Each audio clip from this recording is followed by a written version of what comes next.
How are you guys doing today? My name is Issa. Welcome to Sunnah Aroma Academy. This is lesson 94, which is rules for the blends. Rules for the blends. Rules for the blends or the mixes. Now, I want you guys to pay very close attention because this is a very, very, very important lesson. Very important.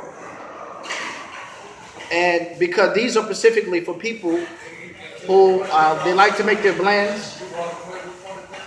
I'm going to get right to it. The number one rule when it comes to after you make your blend, it's a nice blend, after you write it down, after it becomes a good seller, never ever tell anyone what you use to make your blends. Never. Never tell anybody. I don't care who it is. Friends, wife, cousin, best friend, whoever it is. Don't tell anyone what you use to make your blends. And I'm going to tell you the reason why.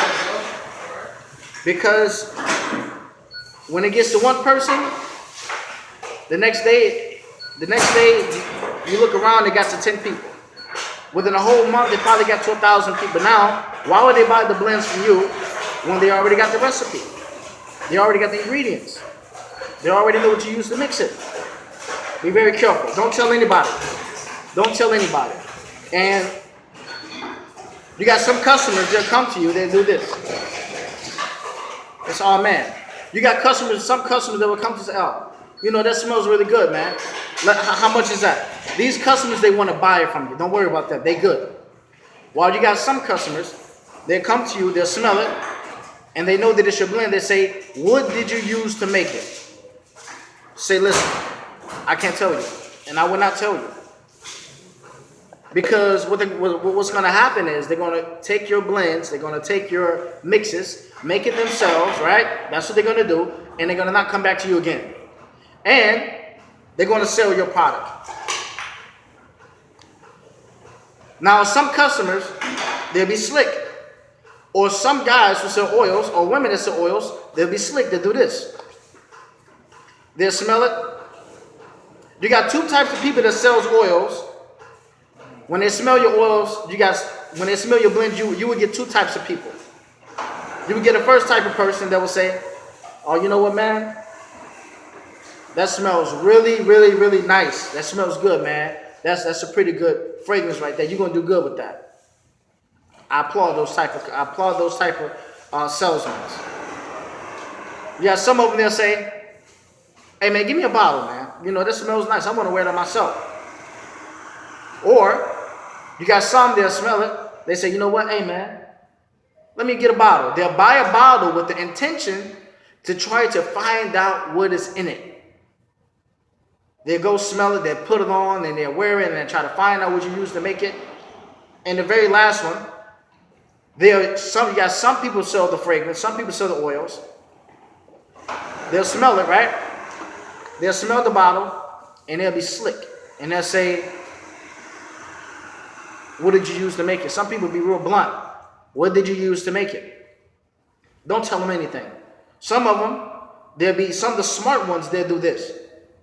And I got to be frank with this. I know this right here is going to touch nerves right here, but teaching people how to sell the oils, I have to be very frank with this because one of the signs of a good teacher, they keep it straightforward. They don't waver or maneuver based upon favoritism. They keep it frank. They be straightforward. They'll say, okay, what you put in it? No, they'll say, what do they say? You got some John Paul in there. Like a guy yesterday asked me, you got John Paul in there? And what he was doing was, he was trying to ask me bit by bit so he can find out everything that I put in it. Or he'd try to get one fragrance that I used to put in it and try to guess the other ones. Be careful of these people because actually in reality, indirectly, they're being real slick. Me personally, myself, I've been seeing people make blends for the past 6-7 years. And I repeat to you, I have never asked the person, well actually to take it a little bit further, if I smell somebody blends, only thing that I did was, hey man, that's a cold piece right there. You're going to sell a lot of that, man. I hope you do good with that. That's it. I never asked them, you got John Paul in there? You got Polo in there? You got gray flannel in there. I never asked that because that's being sneaky. Why would I try to ask you what is in your? This is your blend. This is your craft. I respect the game. I respect the person's creativity. I respect the person's innovation. I respect the person for trying to be different. I respect that to the fullest. And I don't want to do anything to try to destroy that. Because I know what it feels like to work hard for something, or for somebody to come and just take your idea and just destroy your creativity. So be very, very careful of people who do this in this regard. They'll pick one fragrance, then another fragrance, and if you're a fool, you would just let them do it. Oh, it's John Paul in there. Come back a couple days later. Hey, what else you put in there? Or the ones that's very smart, you know what they'll do? They'll smell one that's already in there, and they know that it's in there because they smell it. You see what I'm saying? So what they'll do, they ask you about another fragrance instead of the one that they know that's in there. They'll say, for example, you got some Polo Red in there. Now, why did they say the other fragrance that's in there? Because they know it's in there. If they say that one, right, then it's pretty much they get 2 out of 1. They get 2 for the answer of 1. So they know the other one that's in there. So why would they ask you about the second one? I mean, why would they ask you about that one? They ask you about one that they don't know what's in there. Be very careful. Me personally, myself, I never do that. I never do that because that's being sneaky. Because what's going to happen is you're going to get some ideas and you're going to try to make something similar. Most people that do it, they're going to try to make something similar. Fellas, respect the game. Respect the game. Don't do that. Create your own flavors. Stop trying to be like everybody. Go and make your own specific blend. Right? Make your own blend. And you know you can do it. All you just got to just play around. I've been selling oils for 10 years. You know, the things that I'm able to come up with, it's stuff didn't just come overnight, man. I've been putting a lot of years into this stuff. I put years into it. It may look easy, but it only looks easy because of the work that I put into it. Put work in, and it will be easy for you. That's all you got to do. Stop trying to expect things to come to you so easy. When somebody got a good idea, stop trying to get what they worked so hard for without you giving work, without you giving that strong work ethic. Put your work in, and you'll get the same results. Trust me. Trust me. I promise you. I never see this go wrong. I never seen anybody that worked hard don't see results. You will get results, but you got to work hard. So be very careful of the people who try to steal your blends, try to take your mixes. And if they ask you, what do you use to what do you mix it with? Don't say anything.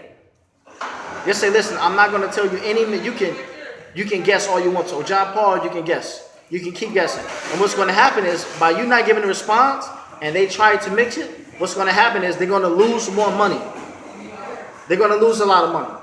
Because when they make the mix, guess what? They say, oh, man. They're going to say, you know what? I went wrong with that one. They're going to mix again. I went wrong with that one. I mix again. I went wrong with that one. And next thing you know, they just wasted $40, $50 trying to make a mix that you made. Right? You see? So, don't tell them anything. If they say, is John Paul in there? Don't answer. If Armani Black Carrot in there? Don't answer. If Polo Black is in there? Don't answer. If Polo Red in there, don't answer. This happened to me so many times in the past 6 years. So much to the point, until now, I'm pretty much fed up with it. Because I know somebody else is going to experience it. All right? That's pretty much it. And the last thing that I'm going to say to you before I leave. Wholesalers, when you go to your wholesaler and you make your blends, make sure actually the best way to do it is buy the oils individually and go home and mix it yourself. But if you can't do that, if you're at a wholesale shop and you're mixing them, make sure you tell the wholesaler, please do not make my mix, don't sell my mix to anyone, don't memorize my mix, don't write down my mix. Matter of fact, when I give them back to you, just put them back on the shelf. Don't sit them right there, and when I leave, you mix them together and try to make it similar. That's being sneaky. That's actually being real sneaky. And somebody who's sneaky, you can't trust them. You can't trust them. So that's it pretty much. Up in the back room. Lesson 94, which is rules of the mix. Thank you.